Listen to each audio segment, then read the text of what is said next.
So last time we were talking about helping a non-Jew on Shabbat, and we were kind of trying to wrap it up. And I say I never get a chance to really wrap it up because every time I'm going to wrap it up, I find something new. I always find something more interesting to share with you. I want to wrap it up, but it's a great topic. But so I'm motivated to wrap it up and to go forward, as I said I would, because of an email that I received last night. The email was from Larry Schulman, who you know. He comes to many of our classes. Lawrence. Larry Schulman is in Florida right now, and he has been, I didn't know, he watches all of the classes from Florida after the fact. I know we're on the same time. He could actually watch from there probably, but this is the way he's doing it. Maybe he has a routine, and he probably will join us more in person when he comes back to Toronto.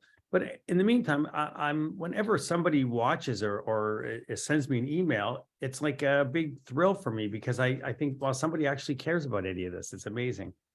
You know, I'll read you his email. Hi, Marshall. A link between your last subject and your next. Many authorities explain that only medical procedures which were exempted from Shabbos regulations, interventions which are not grounded in firm medical research, are not proven to work, and are not proven to work, cannot be performed on Shabbos as if they will desecrate Shabbos. I'm going to read that last part again. Interventions which are not grounded in firm medical research and are not proven to work, like if there's no sciences behind it or nobody's done it before, cannot be performed on Shabbos if they will desecrate Shabbos. That is mostly true. That is true, actually, but it has been extended a little bit. How has it been extended? What do I mean by that? Well, what Larry gave us is a great tie-in to where we came from, to where we're going. But if I just say that sentence that he said, we don't need to have any of the, we can cancel all the classes. Because he just said it all, right? He's saying, if something isn't proven, so go to a doctor, and a doctor says to you, you know, if I wave this silver apple over your head, all of your headaches will go away for the rest of your life. You'll never have a headache again if I wave this magic apple over your head. So you think that's crazy. It won't work. You don't believe in it. If you don't believe in it, it for sure won't work anyway, probably. But let's say you do believe in it. You trust this person. So you say to the person, have you ever done this before in anyone else? Oh, yes, I waved the apple over Joe Schmo. And I waved the apple over Mrs. Schmo's head one time when she was having headaches every week, and Mrs. Schmo has no more headaches anymore. And now, because they have no more headaches, I know this worked. I did it 3 times on different people and it's worked. Well, I would certainly try that. I would have some faith in that. But somebody somewhere along the line in medical research or in drug development or in studies, let's take a cancer study, for instance. Someone has to enter into a clinical trial. Before a drug is developed and it goes into the first phase of development, they test it maybe on animals. They test it and see, oh, this worked on rats and shrunk the tumor. Let's try this on humans. Then they try it on a select group of humans, small group, and see what the results are. Well, the results are they had some kidney failure or some liver failure, but they lived another 5 years.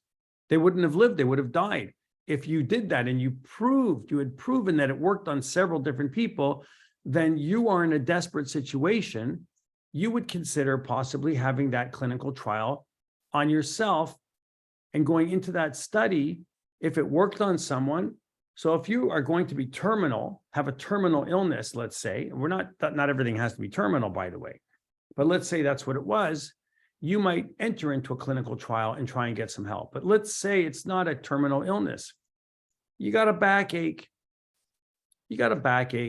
So what? Everybody has a backache, but your backache hurts you more than the other. You don't care about other people's backaches. You only care about your backache.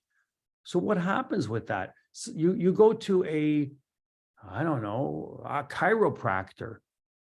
I have great respect for chiropractors because chiropractors also study massage therapy. They study all kinds of different ways of doing things. They know how to break down a fascia. For instance, if you have plantar fasciitis, they can dig in with their hands and release the tension in the fascia of your foot. And by pressing and releasing that fascia, you're stretching it out and the pain can dissipate and go away.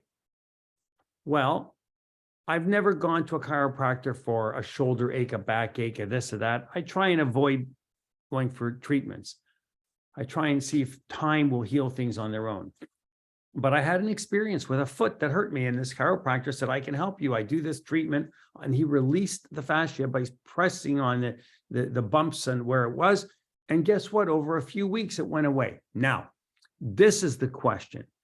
Did it go away because it took 3 or 4 weeks just to go away? And if I would have done nothing, it would have gone away anyway?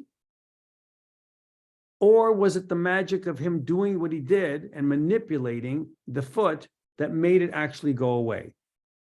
I don't really know. All I know is I tried the treatment and the treatment worked. And if you came to me and said, I have this problem, I said, go see so-and-so because so-and-so can do this treatment. It might help you and you might work. Now, this is why I think it may have worked. I had this problem for 10 months. It didn't go away. It wasn't like a 1 month or 2 month or 3 month, 10 months. So why coincidentally did it all of a sudden go away in 3 or 4 weeks? So that's why I'm thinking maybe it didn't fix everything, but maybe it did enough to help me. Now, I asked him, have you done this treatment on other people? His answer was many. Well, if he did it on many people, then I'm willing to have it try on me. No, you're the first. I'm going to try it on you. Tell me when you did it on Esther first, and then call me, Like, in other words, why do I have to be the first, So wrapping up from before, there are there are many scholars throughout the generations that give opinions which are followed. For instance, Lubavitch, Chabad, they don't just look at the Shulchan Aruch, but they also follow what's called the Shulchan Aruch Harav, because they look at their Rebbe. What does the Rebbe say? And what does the Tzemach Tzedek say? They always say, the Alter Rebbe says, and then they follow that. So they also look at obviously the Machaber and the Ramah. We know that that's Rabbi Yosef Karo and Moshe Isserlis, but they also look at the Shulchan Aruch Harav. Nothing wrong with that. We have our poskim. The Sfardim have their poskim. The Chabad have their poskim. The Gerer Hasidim have their Rabbanim and poskim. They also look at the Rishonim. Every Hasidic sect is going to have their own Rebbes, and their Rebbes hold a lot of weight to them. So the Shulchan Aruch Harav is one of the most influential works in all of the Chabad circles and outside of Chabad circles as well. So why am I saying outside? I'll give you an example. There's a rabbi in Borough Park, Rabbi Tziner, and Rabbi Tziner is from a Hasidic dynasty. And he studied, when I say that, he was lucky. He's brilliant, but he was also very lucky. He got to study with Rav Shlomo Zalman Auerbach, who I've quoted many times. Imagine studying with him. He also studied with the Shevet Halevi. So who's the Shevet Halevi? The Shevet Halevi, I referred to him a few times earlier on back in Kashrut, is known as Rav Shmuel Vosner. We'll talk more about Shmuel Vosner. But even though Rabbi Tziner is maybe not considered to be a Chabadnik, a Chabad rabbi, he's still a Hasidic rabbi, but he goes by the Shulchan Aruch Harav. So he follows another Rebbe's works because it makes sense to him. there's hardly a single page in the entire Mishnah Brura. The Mishnah Brura is a complex set of books that give many opinions by many different Rabbanim based on the Shulchan Aruch. So you have the Shulchan Aruch, this table of laws, which we follow, and you have the opinion of the Sephardic opinion, you have the Ashkenazi opinion, we come together with what we follow, et cetera, et cetera. And the Mishnah Brura always has an opinion in it of the Shulchan Aruch Harav. Well, if the Mishnah Brura is considering the Shulchan Aruch Harav, then so should we, so should everyone, at least consider it. And what he says, when he's giving a tshuva on should we help a non-Jew with an illness, do we have to do something? How do we do it? Why do we care about them? Wrapping up from last week, he uses the Hebrew word aval. Aval. Aval means but. There's always a but, right?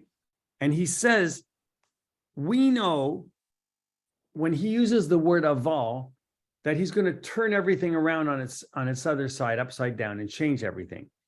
And he says, in the case where there is no threat to life and no threat to a limb, and the patient doesn't function normally, even if it's just a backache, even if it's a headache, even if the person just says, I can't read a book, my eyes have gone fuzzy, I have such a bad migraine headache, whatever it is, he says, it doesn't matter. He says, the bottom line is that the Shulchan Aruch Harav is on the side of the lenient poskim, in this case, and says, if someone is really sick, you should do whatever it was that you have to do that will benefit a patient, as long as you do it in an irregular way. Find a way to do something in a shinui. All right, I don't mean drive your car with your left foot and get yourself killed. I mean, maybe one little thing to make it a little bit different, a sign that you're doing this to break Shabbos.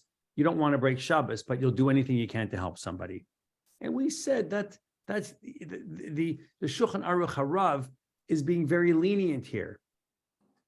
We might be way more lenient. We might say, we don't care about that. What we care is we see somebody hurt, we're going to help them. We don't care about shinui. I don't care about it in a regular way. Go ahead and do whatever it is in the regular way. So when we speak about an orthodox standard of medicine, we're talking about the kinds of things that they would teach in medical school, that everything that we know that is proven to work. So if you get into an ambulance and they're giving you a defibrillating machine because they're trying to get your heart started again, they've done this over and over and over and over again. You're not the first person that they're going to, let's try and electrocute them for the first time. We've never done that. Maybe that'll start it up. No, it's not the first time. It's been done over and over. They teach doctors and they teach medical professionals and the people working on the ambulance, what are they called? EMS workers. These people, they're very good. How to do these treatments in school. So that's allowed. What about therapies that used to not be taught in school? EMTs, thank you, Isaac sent a note. So when we go into other forms of medicine, we have to start with who? Who do we always start with? We have to look at someone, what he says first, because this is what is Rav Yosef Karo? And right, Isaac says Rambam. Isaac knows too much. So we have to start with Rambam. Rambam, we know, was among all kinds of other things. He was a physician himself.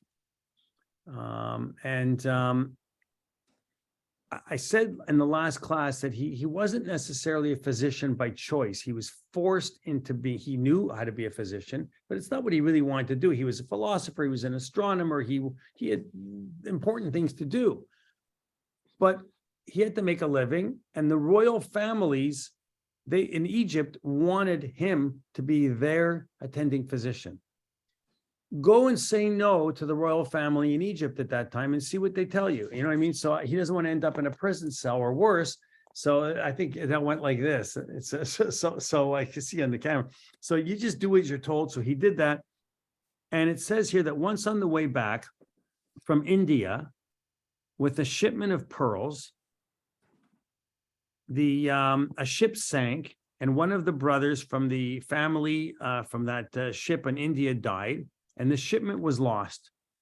And it put the Rambam out of the pearl business. Rambam was in the pearl business. Did we know this? I didn't know that. I learned this.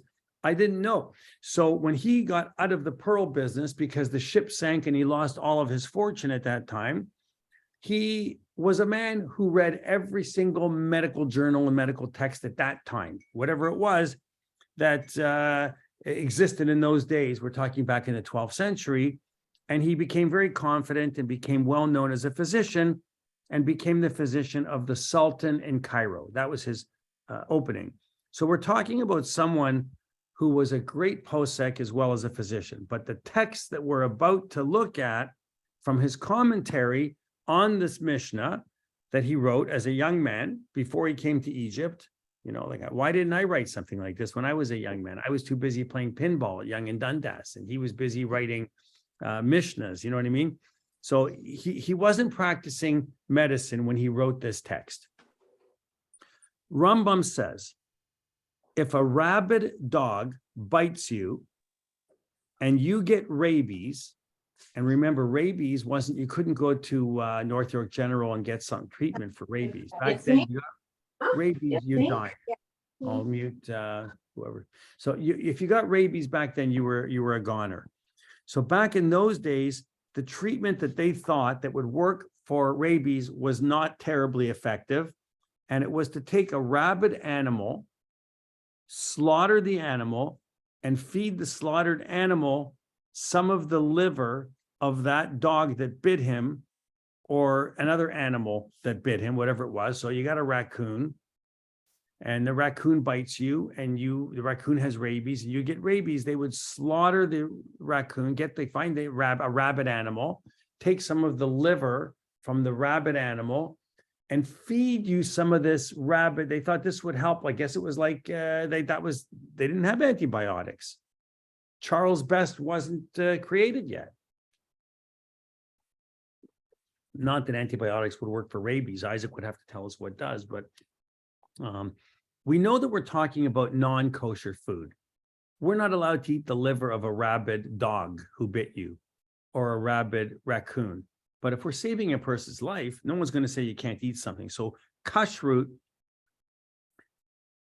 does that arise as a question in a life therapy, whether or not that's permitted even to eat the treif liver? If I say, here, this is going to make you better, it's going to heal you, eat a treif liver. Somebody told me to eat a treif liver, it's going to make me better, I'll eat the treif liver. But let's say a person who really he's almost like a nazir. He doesn't want to break any violations. He won't even drink wine. Is that person going to eat a treif liver?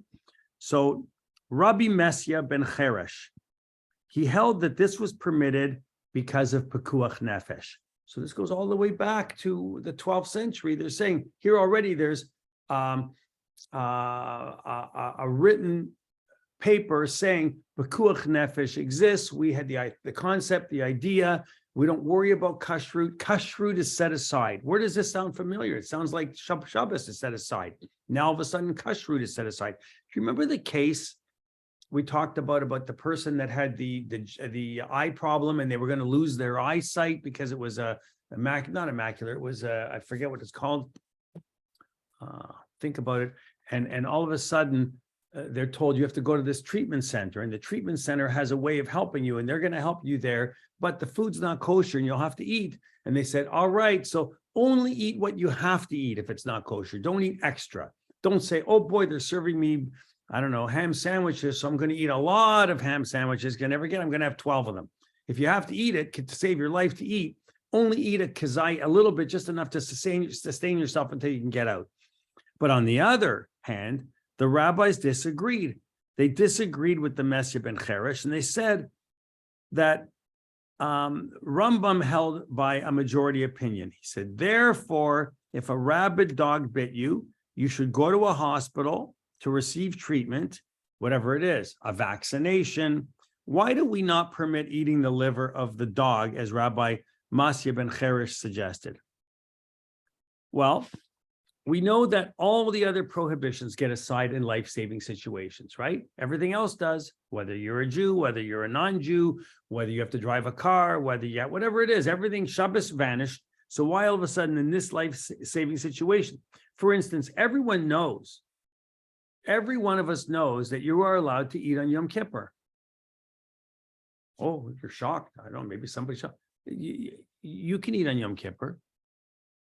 You know, Rabbi Shaim once said at Sudash Lashit, he said, if you eat on Yom Kippur, the question becomes, are you supposed to bench?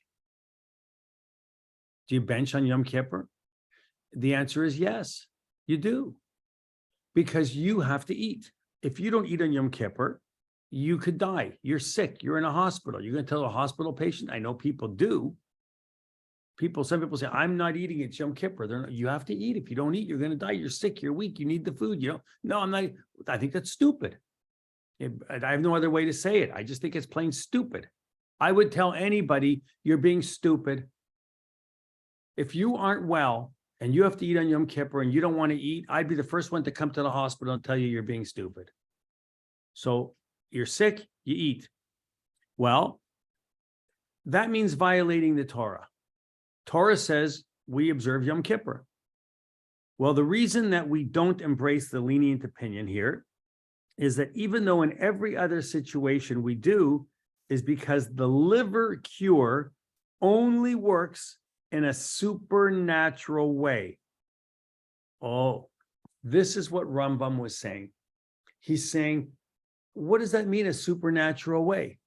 They believed in something called Bederech Segula.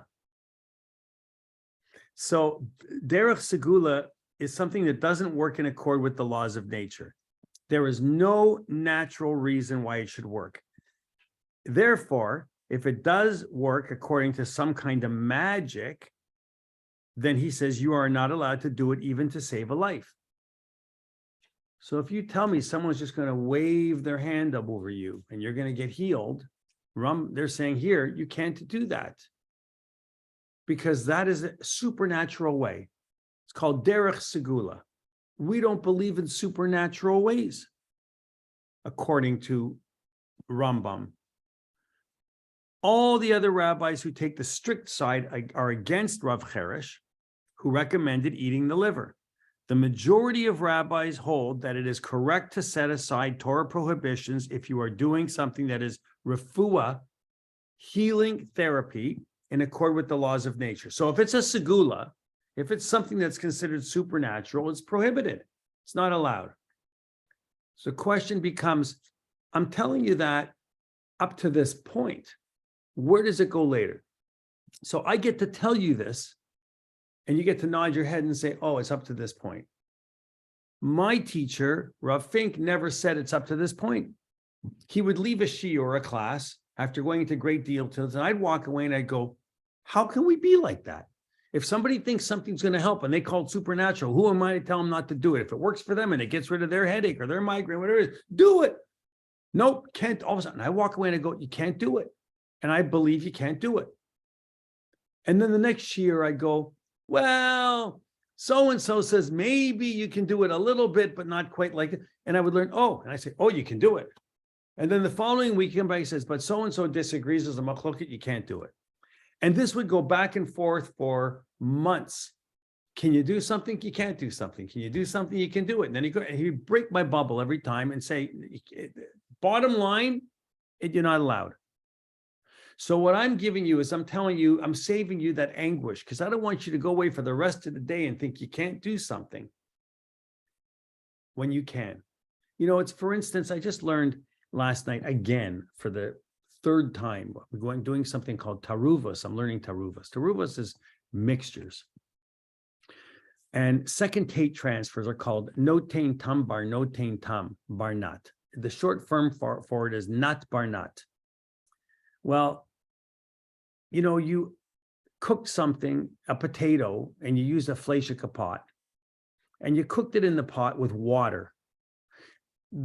You're boiling it innocently with water.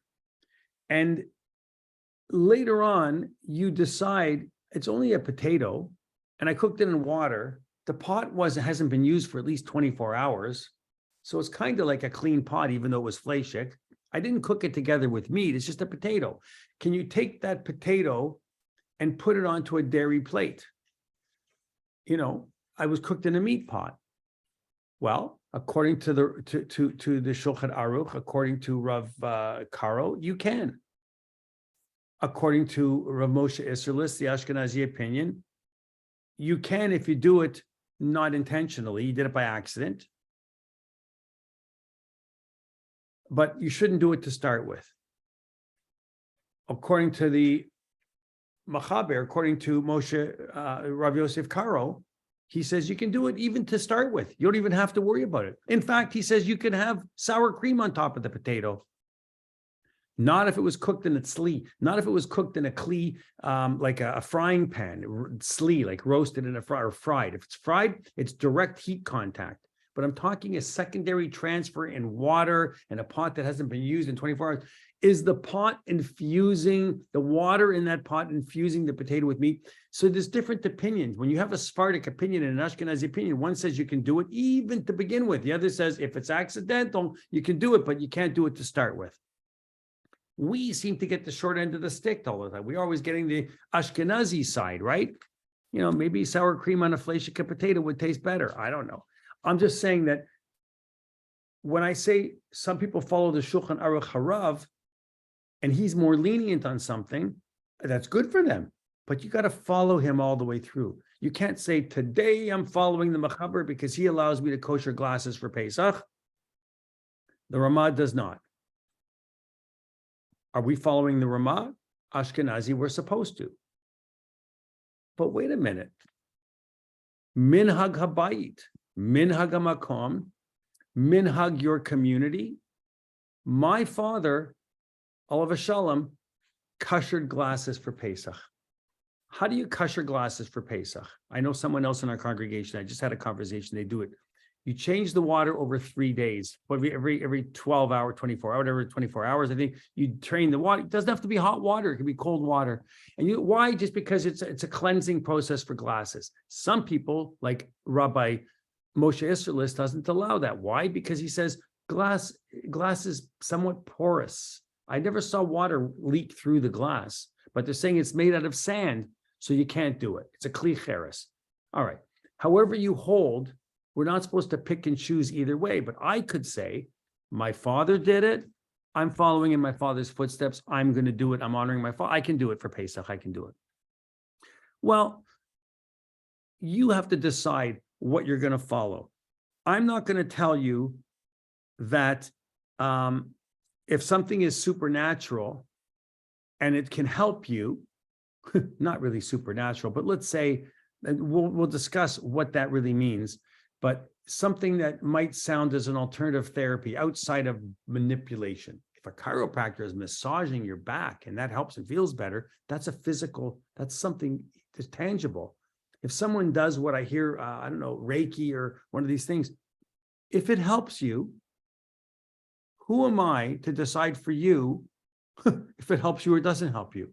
If you tell me all I know is my back doesn't hurt, or I feel emotionally more stable by going to this therapist, I would say you should go. So I'm telling you that l'chatchila right from now to day one to start with, that's what you should do. But because I don't want you to go away and cancel all your appointments. Marshall said I can't come anymore. Don't do that because we haven't gotten there yet. We'll get there eventually. So what are therapies that are in the accord of nature which are permitted? Well, a human reason dictates that it has to be in an effective way. It's called b'derech hateva.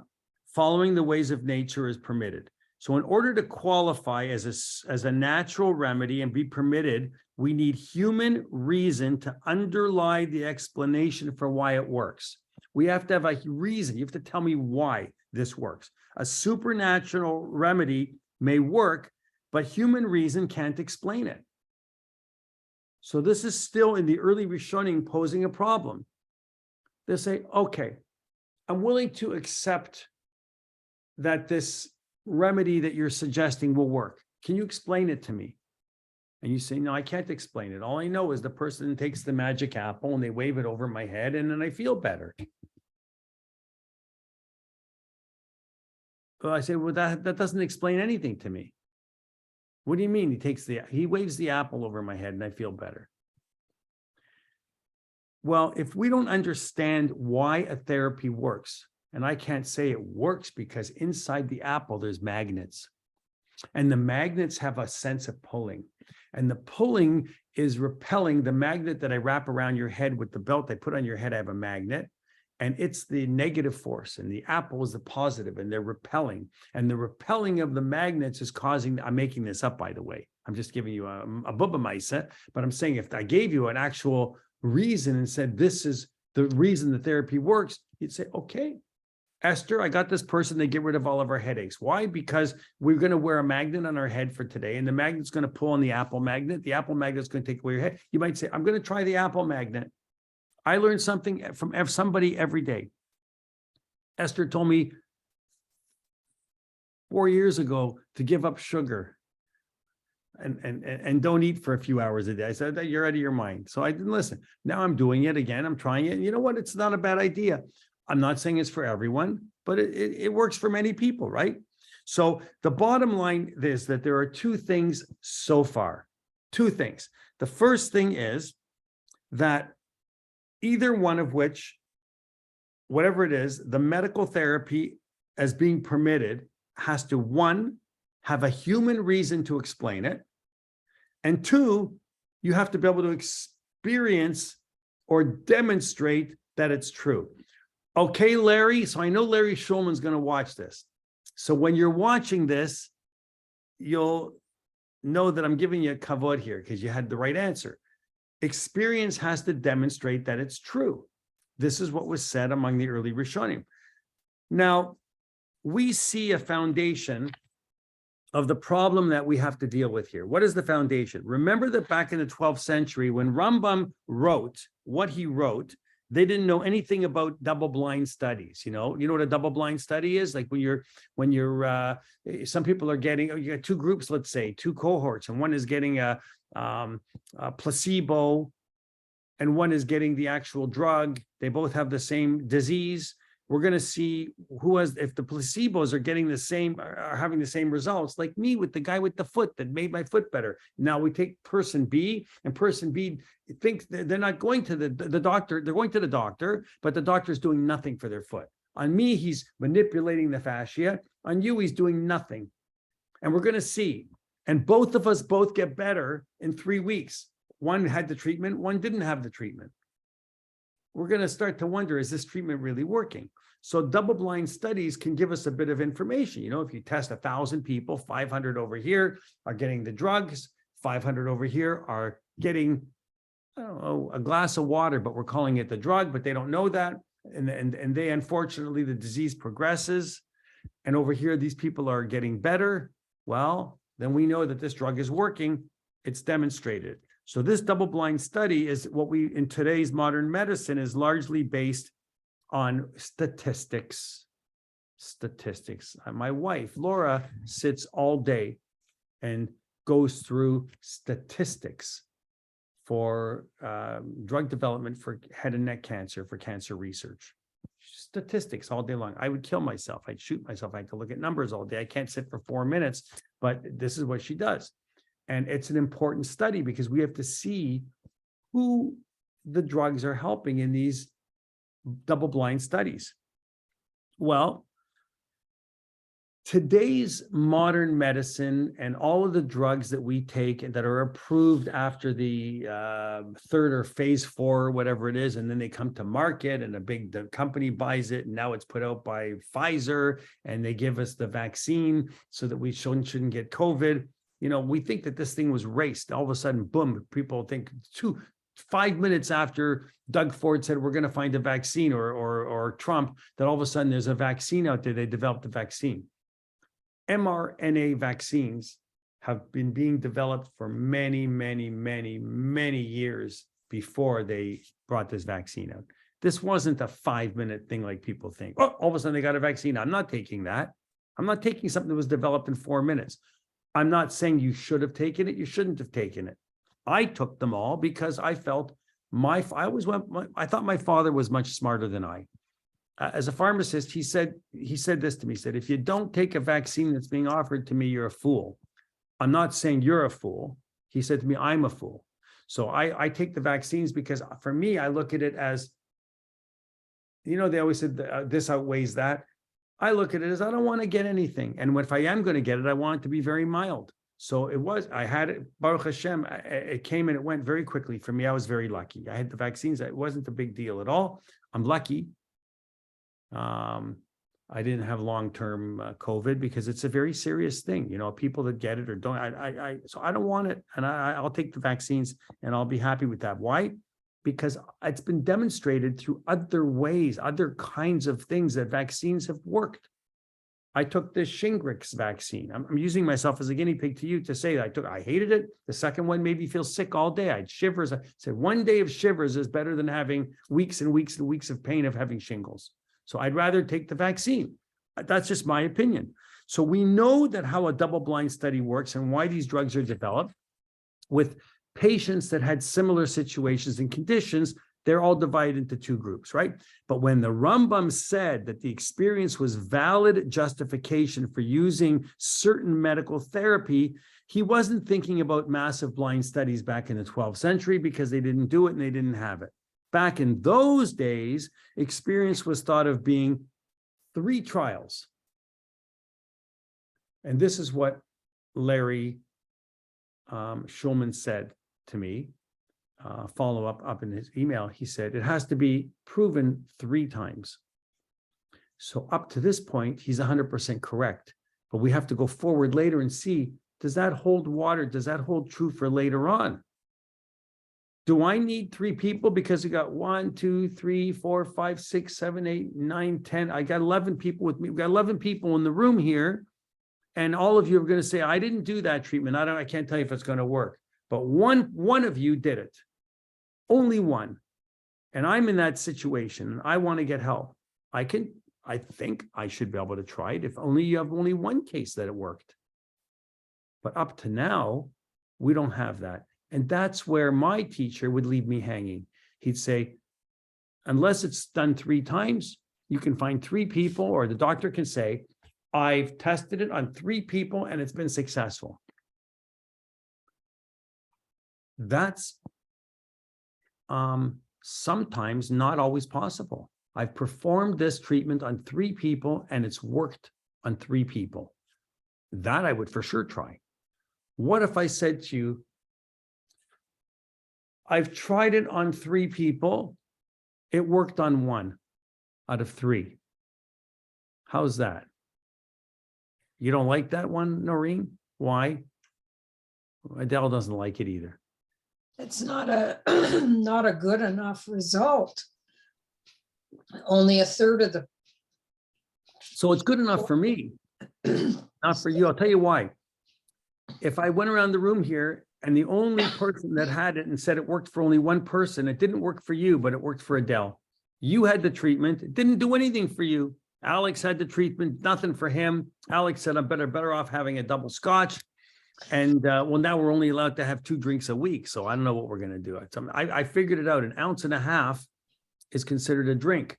So if you take 1.5 ounces and you divide it by 2, that's 3/4 of an ounce. That means you can have 4 drinks a week as long as you have 3/4 of an ounce. If you take that drink and you divide it into 1/2 ounce, you can have a drink every single day. You just have to have only 1/2 ounce every single day. So, there's mathematics here. See, statistics, I'm good at that. So the treatment is here that Noreen had it and she said, not good, didn't do anything for me. Adele had it and she said it worked for me. Well, I think that for me personally, that'd be good enough. It worked on 1 out of 2. I might as well try it. I got the problem. I got the headaches. They're not going away. I might as well try. It worked for Adele. But many of you are saying, no, it says here 3 trials. If you do something 3 times in a row, now they're saying 3 times in a row. 3 times in a row. Now you have experience that works. So the 3 trial method was the method of experimentation back in those days. It worked on Adele. It didn't work on Noreen. It didn't work on Alex and John, but it worked on Beverly. That's not good enough. It's got to work on Noreen, Adele, and Alex. All three of you. Now we can trust this. We can trust it. So Rambam says that the experience regarding a certain therapy can justify its use. He was thinking of that medicine being demonstrated of having what we call efficacy. Most of us never heard the term efficacy until COVID. Everybody became an expert all of a sudden on vaccines. Everybody knew everything. Oh, there's efficacy in the Pfizer. The Moderna is terrific as it is. There's efficacy. We all became familiar with all of these terms because something was proven. It was proven to work. So now efficacy back in the 12th century started to become 3 times in a row. See, don't forget, things change. The medicine that we have today hasn't changed. It's changed since the 12th century.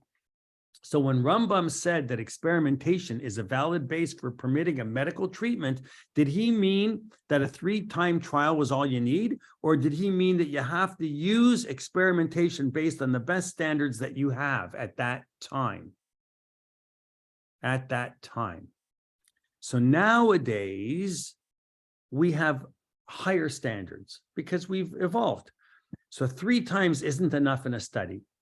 They don't say, oh, we developed a drug. Let's phase 1, it worked on 1 person. Phase 2, it worked on the 2nd person. Phase 3, we got 1 more person that worked on. Shoing, we're going to market. Because if that was the case, we'd all be rich, right? So that's not how it works.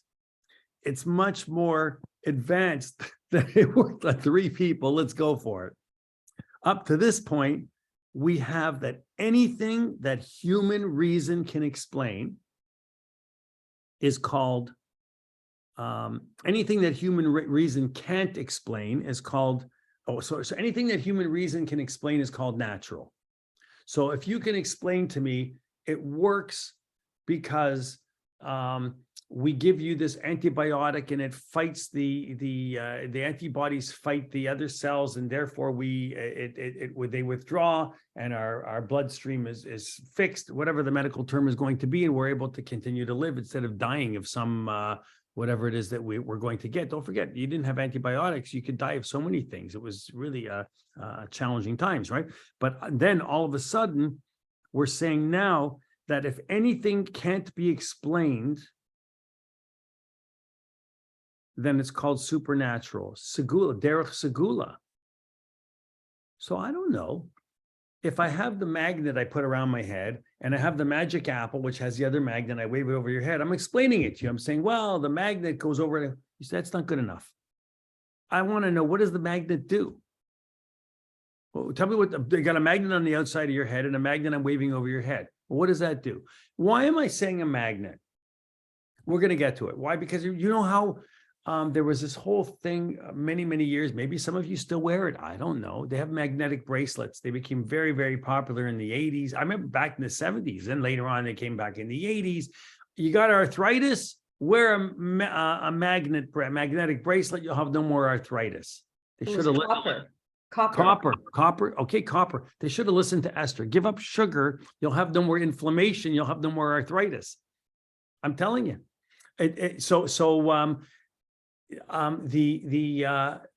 didn't know that back then. That sugar was probably good for you. My Zadie, who I never met, apparently took a big cube of sugar, put it in his teeth, and he would strain tea through the sugar, and that was the way he got his sweetness. It sounds good, actually. I have to tell you, I'd love to do that because everything tastes sweet since I haven't been eating sugar.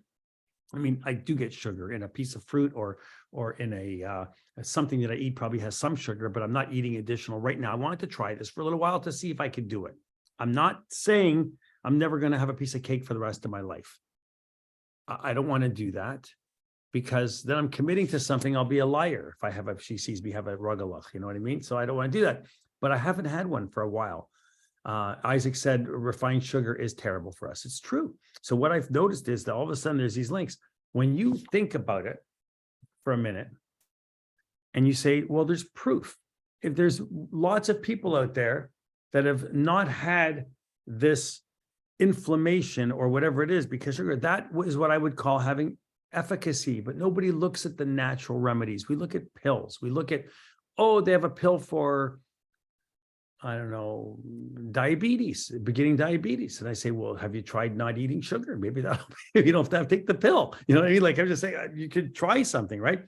So Rambam is saying that when the poskim are saying, the authorities are saying that you have to be careful about this, what you're doing. You see, in the Shulchan Aruch, the Sefer Torah has to be checked, right? We know that. You know, Michael has a sofer come in and checking the Sefer Torahs every so often periodically. You can't just keep a Sefer Torah for 20 years in a shul and not have it looked over. There could be a letter that's scratched off. Remember he said last Shabbos, was anybody watching? He said something very interesting. He said, you know what? Don't take your tallis and hit the letter and kiss it. And I thought about that for a minute. I went, what do you mean don't take the tallis? I've been touching the letter. You tell me where the word starts, whatever it is. I touch the word. I always kiss it. I've been doing that for 100 years. Well, wait a minute. That's being kissed over and over and over because next year someone else is going to touch that first word of that aliyah. They do that 5 years. That letter gets rubbed off. The Sefer Torah is not kosher. We have to now get it that letter filled in. You can't do that. You can't. He said, touch the side of the Torah. It's good enough. And I said, you know what? That makes a lot of sense. A Torah has to be checked, and if a Torah has to be checked carefully to have proof that it's the letters, there's no mistakes. You know, I was in I have to tell you, this is an interesting story. I was at Adish Shalom on Shepherd for 3 years before Beth David. And we were reading from a Torah, which they used over and over and over again. I don't know, 35 years, 37, 38 years, the same 2, 3 Torahs all the time, 37 years, whatever it is. And a friend of mine, Noam Goodman, was laning that week in the shul. He was reading. And all of a sudden he stops. And I was gabbai. I was beside him. I was everything. I was the gabbai. I was the toilet plunger. I was I was everything. And I said, "What's going on?" He says to me, "This isn't right." And he looks over to Tikkun. He comes back. A whole word was wrong. A whole word in the Sefer Torah was wrong. The sofer wrote a wrong word. Maybe he got lost on the line or whatever it was. You could see the cut in the line. They draw a cut in the line in the cloth, and we had to get it fixed.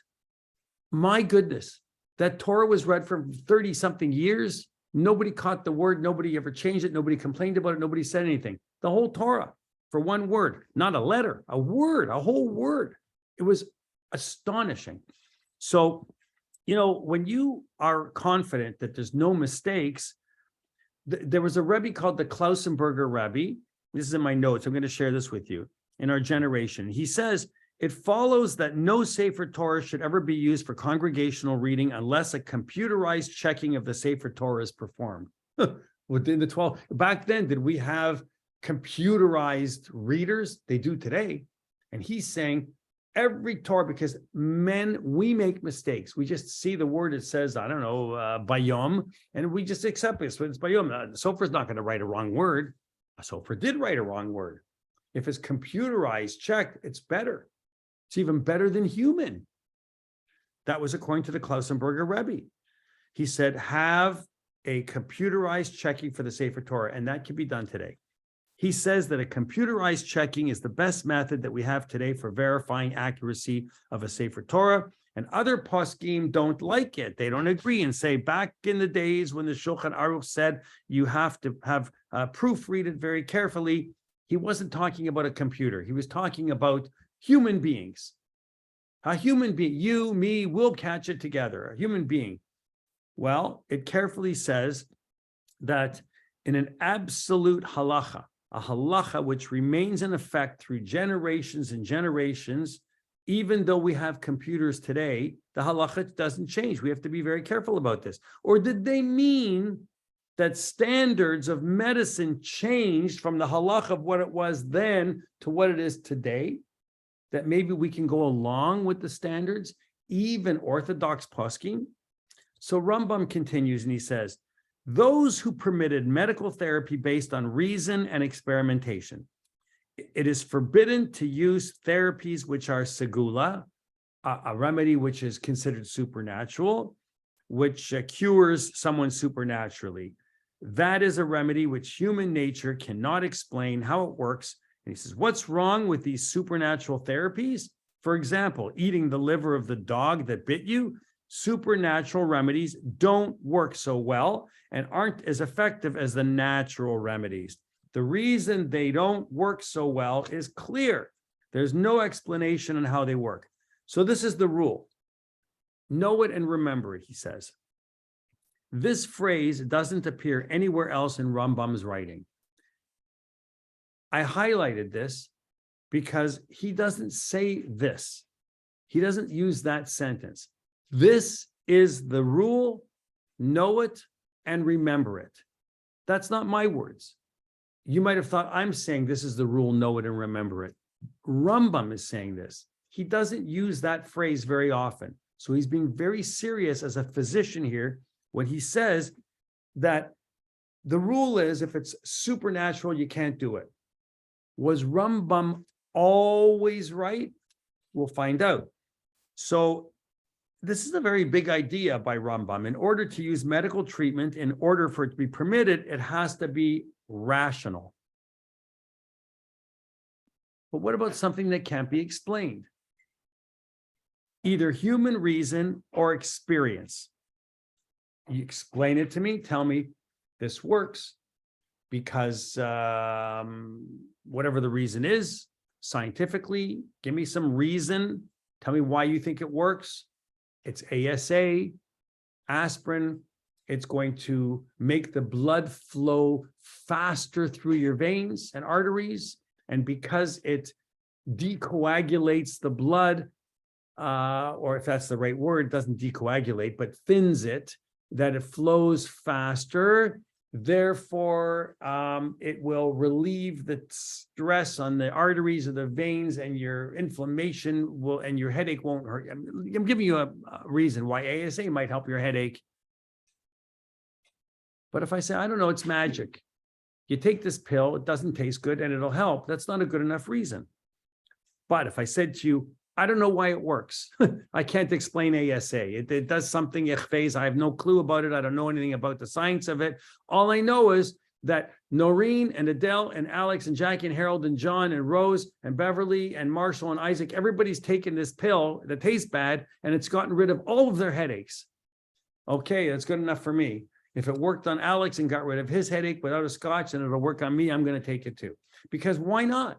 You didn't mention me, Marshall. It didn't work on me, I guess. I must have worked on you too. So I didn't. So what I'm saying is I've always picked on you, Esther. So I figured this time I won't pick on you. I'll let you off the hook on this one. But you know what the point is that even if it didn't work on you, but it worked on everybody else, that would be, I guess, enough criteria, if you want to call it criteria, to say, I have one of two things. Either I have human reason or I have efficacy. So we have to have one or the other. That's according to Rambam. So we're going to wrap up in a few minutes because we're just going to open up with the Rud Buzz, and then we'll go for it. So we have to go through all of this all over again of why it's allowed and why isn't it allowed. So it's weeks and weeks and weeks of this. Tell me when you're sick and tired of it, and we'll talk about something else. But I'll tell you, this is what I find interesting.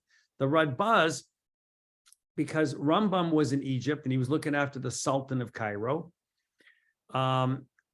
There's a great rabbi in Egypt around the time of the Shulchan Aruch, so a little bit later. And the Rud Buzz, this Rav, he understood Rambam to mean this. And this is what he says.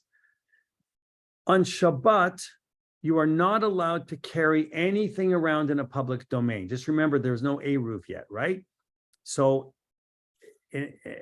carry, wearing, in this case, carrying means a burden. So you can't put a big knapsack on your back filled with books, even if they're Jewish books at that time, and walk to shul with them like people do today, because we have an Eruv. We are allowed to carry on Shabbat. I can carry a big knapsack if I want. Or why not on Shabbat? We have an Eruv. There's not an Eruv. You can't carry. Go to Borough Park on Shabbos and carry your talit and your talit bag to shul. Everybody will look at you. The Hasidim will all turn and look at you because they don't carry a talis bag. They wear their talit or they leave it in shul. They carry nothing. They don't even want to carry a key. They attach it to themselves, so it's part of their clothing. So if it's cold outside and they want to wear mitts or gloves, they don't wear gloves, they put a string through the mitts. Remember a little kid would have a string through mitts? And that way the kid didn't lose their mittens. 3 little kittens lost their mittens and one began to cry. Does anybody remember that? So what happened is the Hasidim there, if you go there on Shabbos and you walk around, you will see they have a string that goes, men, my age, a string going from one arm all the way to the other arm with the mitts, and they wear their mitts. So when they take it out of their mitts, it's part of the garment because the string is going through it. So they're not carrying it, they're wearing it. So what is considered a garment and what isn't in public domain? A garment protects the body against the elements. A raincoat, a coat against the cold weather, the snow. But it's also for another reason. It's for modesty. You wear a coat for modesty. Think about a long coat. Think of a bekesh. A bekesh. Hasidim wear a bekesh and a gartel. Bekesh is a long coat. You wear it for modesty and for being dignified. So is a suit jacket. Why do you wear a suit jacket? Today we could say for fashion, for style, for dignity, for respect. We come to shul, we wear a jacket. Men wear a jacket. Women might wear a dress. What kind of a dress are you wearing? How many times have we sat together, Noreen and Adele and and Esther on the ritual committee meetings, and the big topic they bring up, it's terrible on Rosh Hashanah. They sent that young woman up to the ark and she had a short skirt on, a mini skirt, and it's terrible and we can't have that. You know what I mean? So we would say that people should dress sneut, right? To wear a longer dress or a longer coat could be for modesty. A dress could be for modesty. A woman that doesn't wear a dress and dresses in pants, it could be for their modesty. It makes them feel good about themselves and they're more modest that way. I have no problem with that. They're covered up. They're wearing the clothing that they choose that they want to wear. But something that protects the body is considered a garment. So a burden means carrying a bunch of logs. You can't do that on Shabbat. Something that you are wearing which protects the body medically is therefore, halachically speaking, of a garment. All right. If I'm wearing a collar because I had a car accident and it helps my neck not go like this and strain, that's a garment now. I'm wearing it for a medical reason. That should be okay. What about back then in those days, a necklace made of garlic? I'm going to wear that to shul on Shabbos, a necklace made of garlic. And I want to see how many friends I make. I don't know. I guess it's okay because until you cut into the garlic, it doesn't smell bad at all. And I actually like garlic. I love garlic. So for me, garlic is good. But a neck of garlic around your neck protects your health is a garment. And if we believed back then that if you wore a necklace made of garlic, that it was protecting your health and it was for a medical reason, then that is considered to be a garment. So in today's times, we speak of different things. What are we talking about in today's times? Hearing aids. If you wear a hearing aid, you're wearing the device, it's in your ear, it becomes part of your outfit because you're using it as a medical device. An insulin pump. You need an insulin pump. That's a garment. You're wearing it for a medical reason. So these kinds of medical devices are all garments from a halachic point of view. Therefore, anything which is therapeutic and anything which is protecting the body is a garment. And furthermore, anything which is therapeutic, even if it's in a supernatural way, this is very important, And even if you can't explain why, and even if you don't have any experience, but the reason you are wearing it is for therapeutic reasons, for example, Noreen said the copper bracelet, or was it Adele that said the copper bracelet? I remember Adele, the copper bracelet. Remember the copper bracelet? So the copper bracelet, you're wearing it because you believe you're wearing it for therapeutic reasons. It'll help you keep arthritis away. You know something, the mind is a very, very powerful thing. I'm telling you, I don't have to tell you, you know it. Many of you have more wisdom than I do. We know the mind is very powerful. If you buy into it and believe it, I got to tell you, it's not wrong, it's right. 100%. If it makes you feel better, a compression sock, because you think it makes your foot feel better, and you wear it, and I can tell you it's nonsense. It doesn't do anything. It just makes you feel like you have a tight foot. No, it actually makes you feel better. Then it's your garment and it's okay. But if the reason you're wearing it is to be therapeutic, there's no prohibition of imitating Gentile ways. And I find that interesting. So the Rud Buzz is saying, it's not right for someone to say, oh, this copper bracelets, it's on TV everywhere, it's for the Goyim. All the Goyim are buying it. It works for them. Yidden know we have to have reasons, we have to have efficacy. We're not going to use those Goyish practices. No, the Rud Buzz is saying, if it works for the non-Jews, there is no prohibition of wearing it. When Bnei Yisrael came into Eretz Yisrael from Egypt, one of the prohibitions of the Torah was that we're not allowed to imitate the idolatrous ways of the religion. So how do we know which of these practices are okay for us to follow? What's okay, what isn't? It all depends on whether or not there's some rational reason for them doing it. If the non-Jews are doing it for a rational reason, then we're allowed to do it. We can embrace those practices. Rud Buzz says anything that we are doing for therapeutic reasons, which doesn't fall into the category of Gentile ways, we're allowed to embrace any of those practices. I'm going to stop there. And we're going to go forward next week by finishing up at the Rud Buzz and going right to the Mishnah Berurah. We're going to see what the Chofetz Chaim says.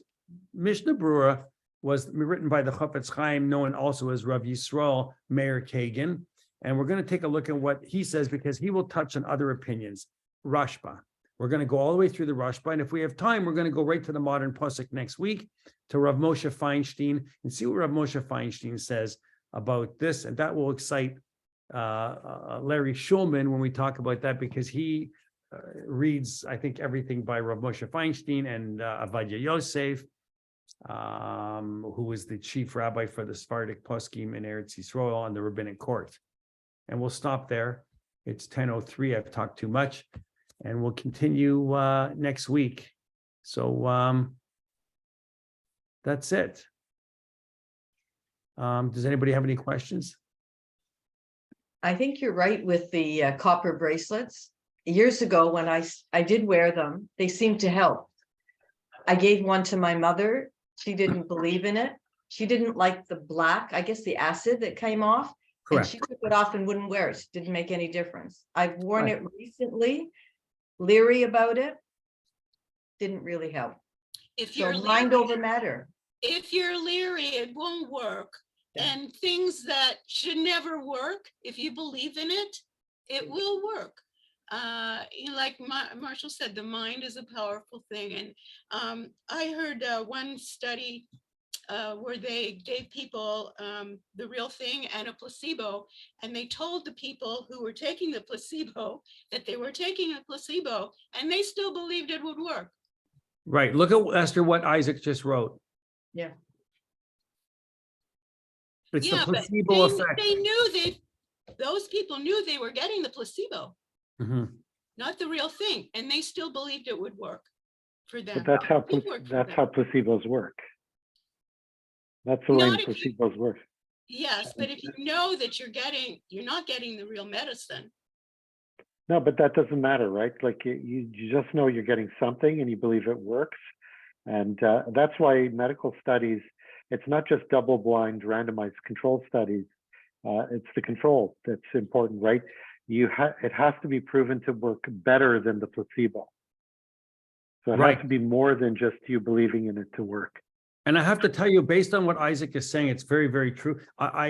I also feel that if you put me in a study and you said to me, we're going to tell you right off the bat, we're giving you the placebo.